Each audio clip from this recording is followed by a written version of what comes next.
This is the Global Podcast Network, where executives and professionals connect, share, and inspire.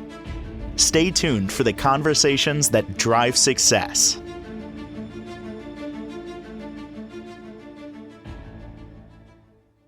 I'm just going to prepare you right now. You'll be doing some reps, or at least we want you to do some reps in a few minutes. I'm not talking about representative. I'm talking about repetition. Reps, like when you go to the gym, going to do, 3 sets and, a bunch of different reps on each. But we're not going to work out your body. We're going to work out your mind. I'm talking about PQ reps, also known as positive intelligence. Will be impactful today, I promise you. She is a certified mindful health and wellness coach, positive intelligent coach as well. And great to have her back with us. Mindy Tueller is on the program. How are you doing today? Very well. Thank you. At least we're not going to sweat doing these reps, right? I hope not. I guess if you're sweating, you probably are thinking about this in terms of what you're doing and what you probably should be doing. So if you are sweating, it's probably a good thing. Like this, it probably a long time coming that you improved your intelligence well, let's go there. Let's talk about it. When we say positive intelligence, we're not talking about being smarter, intelligent so much, right? Right. No, this is, when you think about all of the intelligence terms that we have heard lately, like emotional intelligence, positive intelligence is really about getting control of our mind, command of our mind to be more positive than negative. And that's not an easy thing because as humans, we are wired to focus on the negative. It's what's helped us to survive all these millennia. But it's not always great for, our happiness. And so in order to really feel better, think positively, we've got to create new neural pathways. We've got to make that the default instead of the negative. And this is a way to do that. Do we focus on the negative just to keep us safe? Is that what's going on there? It is. You're right. Mm-hmm. Yep. I don't know if we ever talked about this, but I have a theory, and I've tried this on others. Think about the first childhood memory you have. Really go deep. Think. A lot of times it's negative. Mm-hmm. Yeah. Something traumatic. Mm-hmm. Could be, or just somewhat of a, my first childhood memory is right around the same time of, some good stuff, sure, is me falling off waving bye-bye on a ledge and cracked my head open. My mother was running downstairs like, my son is bleeding. And there was a dentist down there. And I still remember hearing in my mind, I'm a dentist. I can't help you. Oh, no. No. If you look, I have a little bit of scar there from being a kid or whatever. But I remember that. That is essentially my first memory. I'm not being negative here. I'm just saying this is kind of like how it goes because our subconscious is trying to keep us safe. It's the subconscious doing that, right?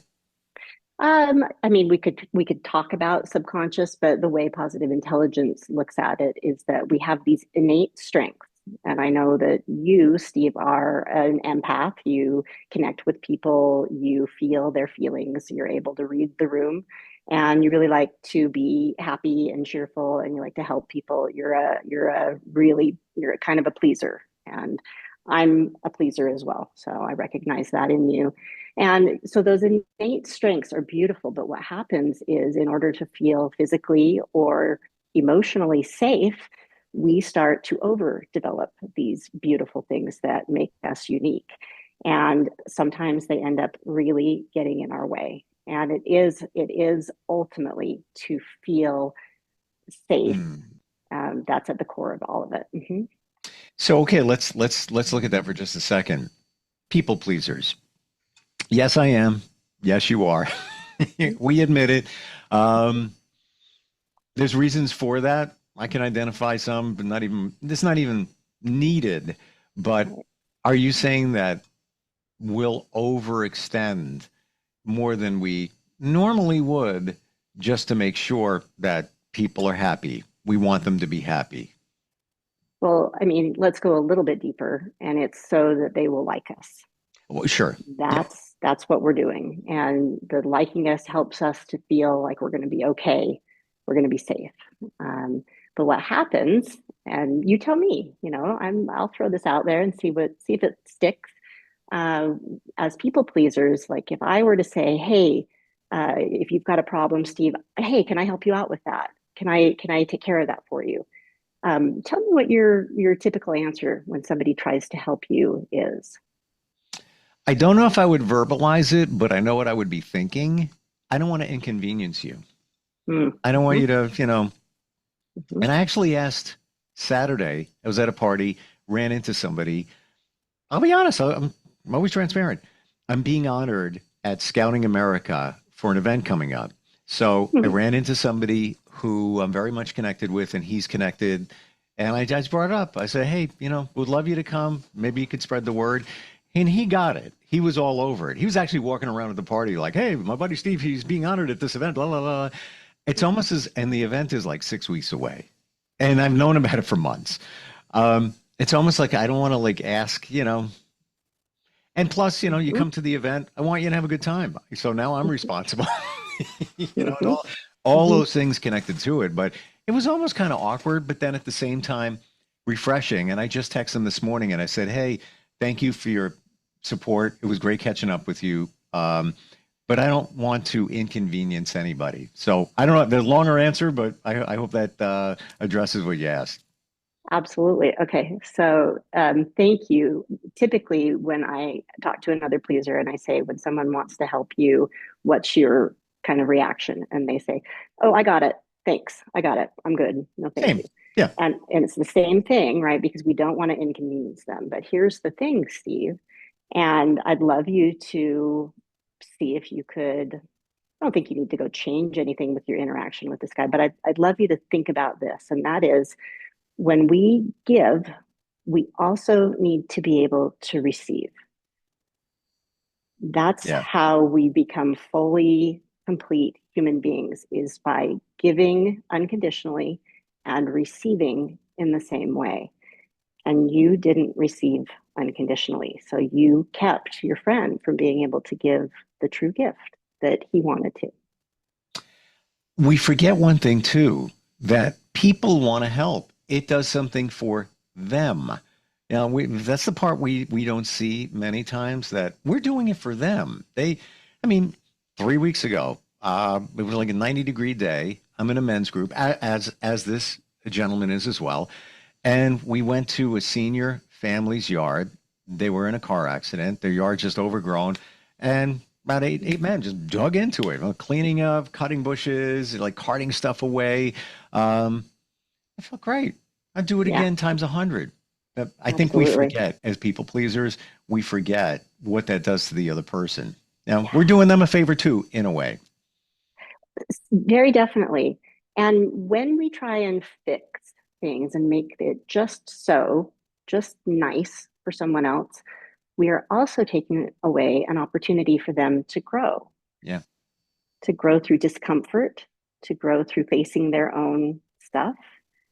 And the last thing that can be really problematic is that we don't often know our own needs as pleasers. We're so busy helping everyone else. You think about maybe a Mhm. stay-at-home mom who's raised her children and her life has been poured into these kids, and then they leave the home and she doesn't know who she is. Yeah. That's big. So Well, it's yeah. yeah, even in a relationship, you could be in a marriage for many years, and kids leave or things change, and it's been said like people might verbalize, I don't even know who this person is, because now our Yeah, life is different. It's like starting over again. yeah, for sure. And I think we also have a tendency to get a little resentful. We do so much for others and we Mm, don't accept help for ourselves. But it's this paradoxical thing. I won't accept help, but I resent you for not helping me. And that comes up a lot in pleasers as well. It's complicated. It sounds on the surface like it's a wonderful trait to have, but yep. taken too far, it can be really problematic for ourselves and others. 100%. Or look at you have a couple.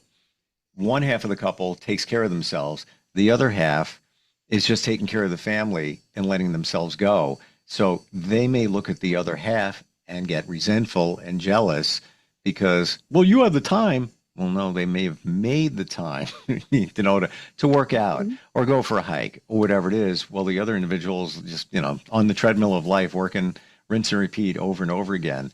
Um, that might come up into that because they're not taking care of themselves the way they should. Absolutely. And so I'll segue just a quick hop. It's actually moving a little bit into the future, a little bit down the road in the program, but it's so important. I want to say it. And that is that we have to put ourselves first. Mm. We have to put ourselves first. The order really is ourselves, and then our significant others, and then our children, and then it can go out from there. If we don't follow that order, we will be resentful, we will be lacking, and we won't ever be able to love others fully because we haven't started with loving ourselves fully. Would you say that loving yourself is one of the most important things that we can do, whether it's come under the category of emotional intelligence or whatever it is, but that is so important. Yeah. When I describe positive intelligence to people, I tell them that there are kind of really two most important things about it. And the PQ reps that we're going to get to is the link between them. But the first one is really seeing our judge, because our judge is that negative voice that is the author of all our negative emotions. And our emotions are the things that are underlying our behavior. And so it can be, when we're on autopilot, it can be just unbelievably detrimental in our lives. And we go through in that negative mindset. So seeing where we are judging is the very first thing, because we don't want to judge. We want to see things with discernment. We want to see things as they are. And then when Mm. we do that, there isn't a judgment or a value placed on it. It just is. When you say So that's judgment, are you saying judging ourselves or um, others? there's three ways that we judge. There's three ways we judge, and the first is judging ourselves. And honestly, the other two just come back to that. So really, it's always about ourselves. We are the Mm. most fascinating people to ourselves, as we should be. But the second is judging others. And I will say that before I did this program, that was my biggest judge. I judged others. And then the third is pretty sneaky, and it's the judge of circumstance, which is the whole idea that I can't be happy until I can't be Mm. happy until the kitchen is clean. Well, the kitchen might be clean for 5 minutes, but then somebody uses a dish and the kitchen's no longer clean. And that will hijack your life, that sort of Mm. a judge. But if you look at that example, the real thing that I'm judging is me, because I can't feel good about myself if my kitchen isn't clean. So you're right. It's judge of ourselves. Mm. Yeah, that's a classic one. I'll be Yeah. happy Yeah. when I get the new job, or the kitchen's clean, or whatever it might be. And it could be even little happies. Like it's almost, I need that for me to have this. Um, why do we do that? Why are we that one? I subscribe to all of this and I understand 95% of it. That one I don't understand. Like why do we put a condition on maybe our happiness or something else? Hmm. Well, I think it does come back to some of those experiences we had as a kid, where we had an existential crisis of sorts. Maybe not from the outside looking in, it sure felt like that to us. And we go back to what we know. And the world we live in, these darn things, our phones, all of the messaging that we get bombarded with, about, you can't be happy until you look a certain way or weigh a certain amount. It just all feeds back in to, I'm not safe unless I do it this way. And yeah, it's insidious because Mm, we only have now. We don't have the future, and the judge of circumstances is about the future. yeah. And Well, there goes right back to you shouldn't focus on the future. You shouldn't focus on the past. You should live in the yeah, moment. that's right. Hmm. That's right. I Hmm. never thought, you know what, Mindy, I never thought of it that way. But Hmm. yes, the I'll be this way when this takes place is the Hmm. future. Hmm. Wow. Hmm. Okay. Okay. Have I been doing PQ reps along here and you haven't told me? Is that what's going on here? No, no, no, Uh, no, no. okay. Well, to a fashion, but no, a PQ rep. May I tell you what a PQ rep is? Please. Okay. All right. So this is the order of what happens in positive intelligence, and it's very simple. And yet, because we are creatures of already established habits, it does take a little bit of work to get here. But the idea is that we see that judge or that saboteur, that pleaser who isn't doing really good for us. And by seeing them, that stops the autopilot that a lot of us are moving through life using. And then we get out of our heads, which is often the problem, and into our physical senses. And it only takes a few seconds to interrupt that old thought pattern that is not helpful. And we do that by, again, getting into a physical sense. So if you'll allow me, I'm going to do a few PQ reps with you. Okay. So I love doing this with my clients. It's one of my favorite parts, and I think theirs too. So, Steve, if you're comfortable, please feel free to lower your gaze or close your eyes. Hmm. And we are just going to take a few moments and we're going to take the fingertip and thumb of one hand and we're going to rub those two together so slowly and with such attention that we can feel the ridges on each.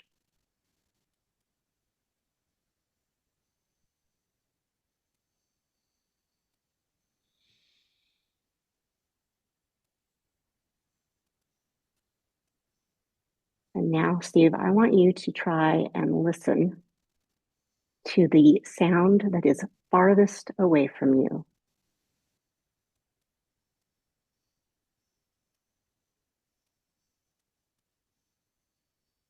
And now see if you can find the sound closest to you. Maybe it's even your breath. It's you. Okay.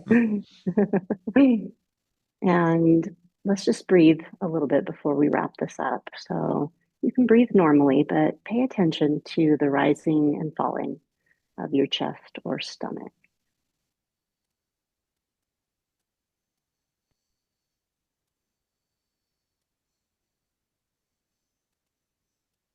And as we do just one or two more, why don't you see if you can tell a difference in the temperature as you inhale and as you exhale?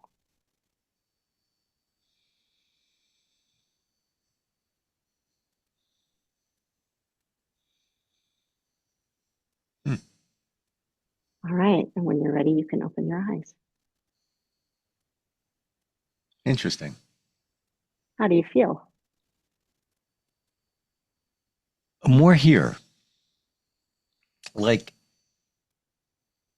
more in the moment, if you will, Mhm. where if you look at life as it normally goes on, can almost feel like a movie. Like it's just going, and you're kind of watching it. You're part of it, but it's this I felt truly here, like the sound, the touch, the breathing. Never even thought of that. You know, for me, inhale is warmer, exhale is cooler.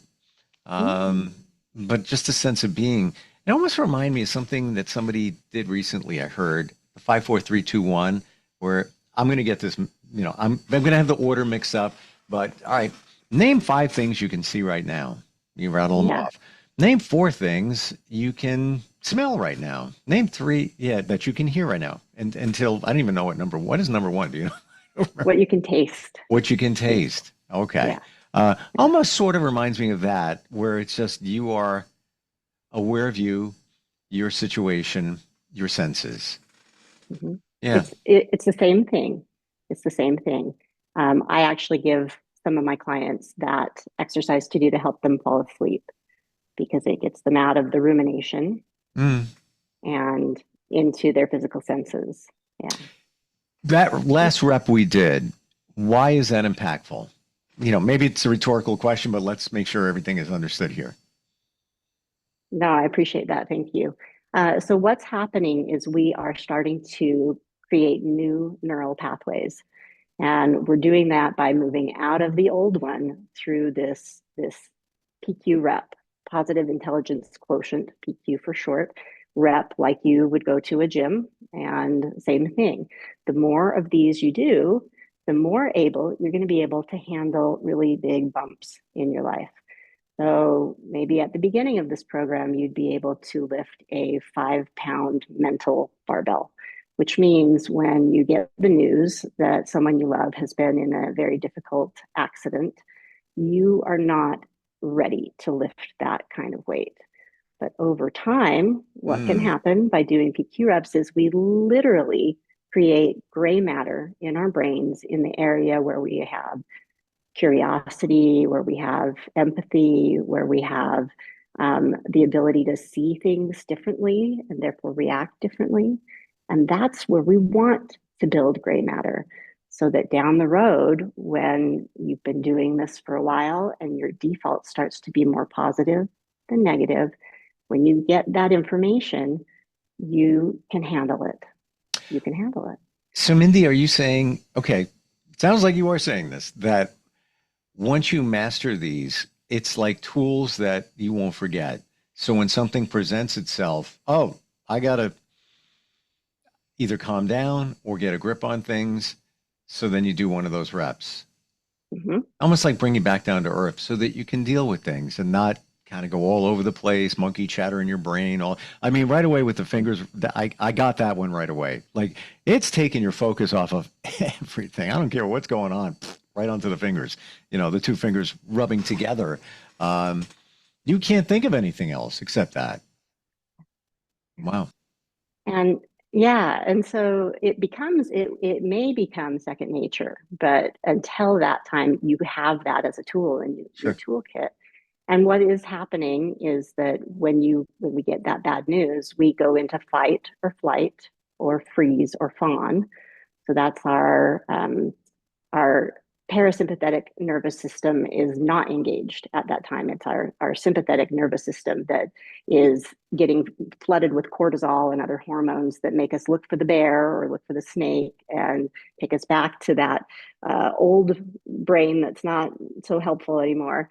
But it puts us in a place where we're often reactive and we're not making good decisions because we're panicked. So I've heard, We I want just want to to move make sure out of that. to understand, we're almost out of time, but fight or flight, I've heard that since I was in my 20s, that term. Fight, flight, or freeze, that one came along a little bit later. Fawn, I don't even know what that Yeah. means. What does that mean? Okay. That means that you might be sort of throwing yourself onto somebody else. Like, yes, whatever you want, whatever you need. I'm fawning over you. It means that that's the way they feel like they can sort of control the situation, but they are out of control underneath. So freeze, you just don't have the ability to access the executive part of your brain. But fawn, you're doing things out of probably panic to So try would you and control say, the situation. let's say car accident, God forbid, right? Put that there. And fawn is, I'm here for you. Whatever you need, I'll be there. Can I go there? Blah, blah, blah, blah, blah. You're just, Please, officer, that sort of thing. yeah, Yeah. it's almost you're throwing anything up against the wall, almost with good intention, but almost to take the focus off the situation. You feel you need Sure. to do something. You don't know what to do. PQ Right. reps would be the answer now, but at that moment, you're just I'm here. I'm super serving whatever I can do. Um, hmm but what is that doing? That's just taking the attention, your attention off yourself to process what has just happened. hmm And sometimes in those situations, we need to have a clear, calm head. We need to be able to make clear. I Yes. mean, think about the people that you respect the most. They're probably pretty calm. The cool head under pressure. Hmm. Those are the people that I really look up to and want to emulate. And that's what this can help us do. Wow. Learned a lot today. I've heard of PQ reps. I don't think I ever did one. Um, but now I'm seeing this in a whole different light. So interesting. How do we connect with you? I know that you offer coaching, positive intelligence, PQ reps is one of them. How do we find you? Well, you can reach me via my website, which is consciouslife.coach. There's a contact me form on there. You can also just text me. My number is 801-673-1700, or you can email me, Mindy at consciouslife.coach. Conscious Life is such a beautiful business name, but also just term in general because we're living a subconscious life. That's where I believe a lot of us go wrong, and that's it's there by design, like you said, to keep us safe, but might not be the best thing for us. Mindy, thanks for being here today. Love the PQ reps. In the future, I'm open if you want to do some more. I thought that was so cool. Okay. Yeah. Okay. All right, we'll catch up next time. This is the Global Podcast Network, where executives and professionals connect, share, and inspire. Stay tuned for the conversations that drive success.